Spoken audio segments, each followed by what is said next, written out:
गावाकडे गेल्यानंतर मस्त ताजी वांगी मला मिळाली. आता तुम्ही म्हणाल की ताई तुम्ही नेहमीच गावाकडे जाता, छान छान भाज्या घेऊन येता आणि आम्हाला दाखवता, परंतु मंडईतसुद्धा छान ताजी वांगी मिळतातच हो. अशी छान वांगी आणायची आणि या पद्धतीने भरलं वांगं करायचं, अप्रतिम लागतं. अगदी सोपी रेसिपी आहे. ती बघण्याकरता आपण आपल्या स्वयंपाकघरात जाऊयात. येत आहे ना?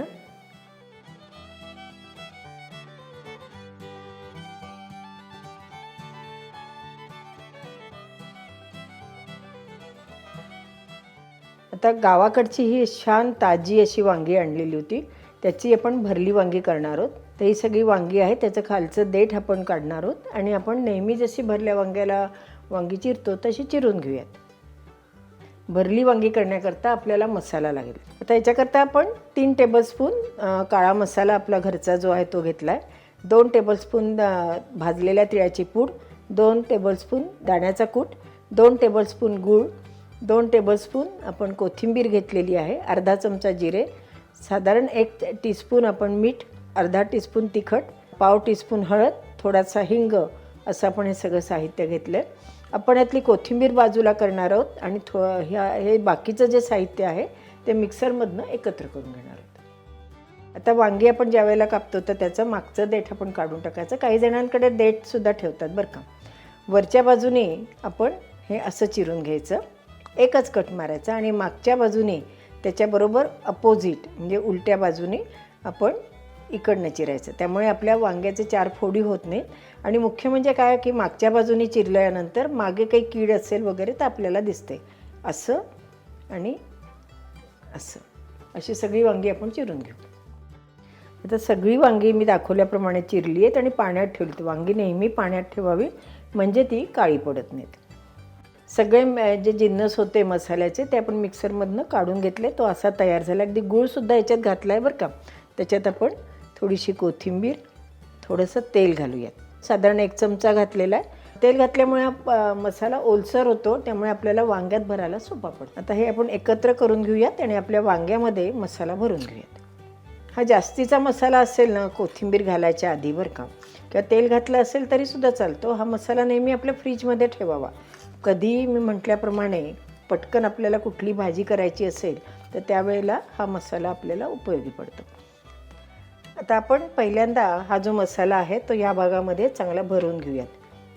छान दाबून दाबून भरायचा बरं का. म्हणजे काय होतं की फोडणी करताना तो मसाला बाहेर येत नाही, म्हणून आपण ह्याच्यामध्ये तेल घातलं. जर समजा आपल्याला तेल नको असेल तर थोडंसं दही घातलं तरीसुद्धा चालू शकतं, किंवा अगदीच जर वाटलं तर थोडासा पाण्याचा शिपका द्यावा, म्हणजे मसाला ओलसर होतो.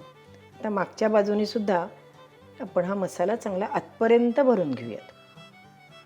अशा तऱ्हेने पुढून आणि मागून दोन्ही बाजूनी आपण मसाला भरून घेतला. आणखीन एक मी तुम्हाला वांगं भरून दाखवते. काही जण भरली वांगी करताना अशा पद्धतीने कापतात, त्याच्यातसुद्धा आपण मसाला भरून घेऊ शकतो. पहिल्यांदा इकडनं भरून घ्यायचा आणि मग नंतर हा वांगं फिरवायचं आणि इकडनं आपण हा सगळा मसाला ह्याच्यात भरून घ्यायचा. हा मसाला अगदी वांग्याच्या खालपर्यंत गेलेला असेल ना की अगदी छान शेवटपर्यंत वांग्याला मसाल्याची चव चांगली लागते. आता ही सगळी आपण वांगी भरून घेऊयात. वांगी भरून झाली तर आता आपण फोडणीला टाकूयात. ह्याच्यात आता आपण 2-3 चमचे तेल घातले.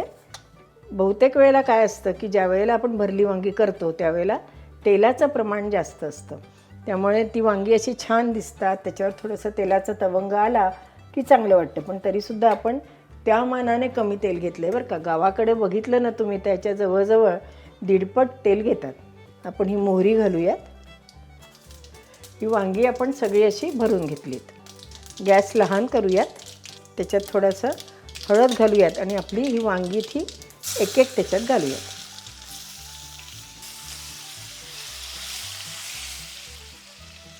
कुठली भाजी करताना नेहमी लक्षात ठेवायचं की आपण तेल 1 चमचा घ्या, 2 चमचे घ्या, 4 चमचे घ्या, पण कुठली भाजी तेलात छान परतल्यानंतरच आपण त्याच्यामध्ये पाणी घालायचं आणि त्या भाजीचा रंग बदलला गेला पाहिजे, म्हणजे मग ती भाजी जी असते ती चविष्ट होते.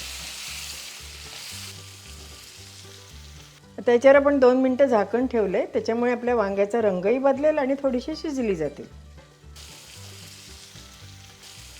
जास्त वेळ जर झाकण ठेवलं गेलं तर ह्याच्यामध्ये गूळ वगैरे घातला आहे की नाही आपण, त्यामुळे थोडासा जो मसाला बाहेर येतो त्याच्यामुळे आपल्या तो मसाला खाली लागण्याची शक्यता असते. तुमच्या लक्षात आलं असेल 1-1.5 मिनिटच झाकण घातलं पण वांग्याचा रंग बदलला. आता याच्यामध्ये आपण थोडं थोडं पाणी घालूया. पाणी घालताना आपण एका बाजूनी झाकण ठेवलं त्यामुळे आपलं पाणी वर उडत नाही. तर साधारण वांगी बुडतील एवढं आपण पाणी घातलं आहे. आता याला चांगली उकळी आली की याच्यावर झाकण ठेवून आपण भाजी शिजवून घेऊया. त्याच्यात थोडासा आपण उरलेला आपला जो मसाला आहे ना तो याच्यात घालून घेणार आहोत. त्यामुळे आपला रस्सा घट्टसर होईल. आणि झाकण ठेवून देऊयात आणि मंद गॅसवर आपली वांगी शिजवूयात. पण एकदा दोनदा वांगी वरखाली करायला विसरायचं नाही बरं का. ते झाकण ठेवून देऊयात आणि आपली भाजी शिजवू देऊयात. ते एक झाकण काढून आपण ही भाजी हलवून घेतली आहे. ह्याच्यात आपल्याला अजून शिजायला पाणी लागेल बरं का. एकदम जास्त पाणी का नाही घातलं कारण मग एखाद्याला पातळ होते किंवा पानचट लागते ना भाजी, म्हणून आपण जास्त पाणी घातलं नाही. आता थोडंसं पुन्हा पाणी घातलं आणि मंद गॅसवर भाजी आपण छान शिजवून घेऊया. आपल्या भाजीने तेल सोडायला सुरुवात केली म्हणजे आपली भाजी शिजत आली. आता एकदा आपण हे हलवून घेऊया. अशी दाबली की आपली वांगी आत जात आहेत की नाही, म्हणजे भाजी आपली जवळजवळ शिजत आली. 1-1.5 मिनटं ठेवलं की आपली भाजी तयार. आपली भाजी शिजून तयार झाली.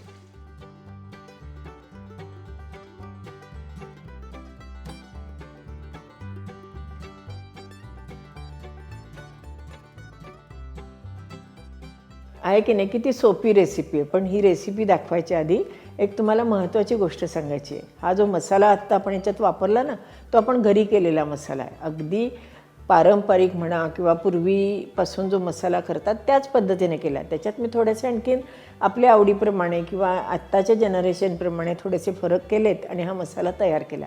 आणि मुख्य म्हणजे हे दोन्ही मसाले म्हणजे एक कांदा लसूण मसाला आणि साधा गोडा मसाला, हे दोन्ही मसाले आपण लवकरच बाजारात आणणार आहोत. आणि ज्यावेळेला ते बाजारात येतील किंवा त्याचं आपण प्रोडक्शन करून विक्रीला उपलब्ध करू त्यावेळेला मी तुम्हाला नक्की सांगेनच.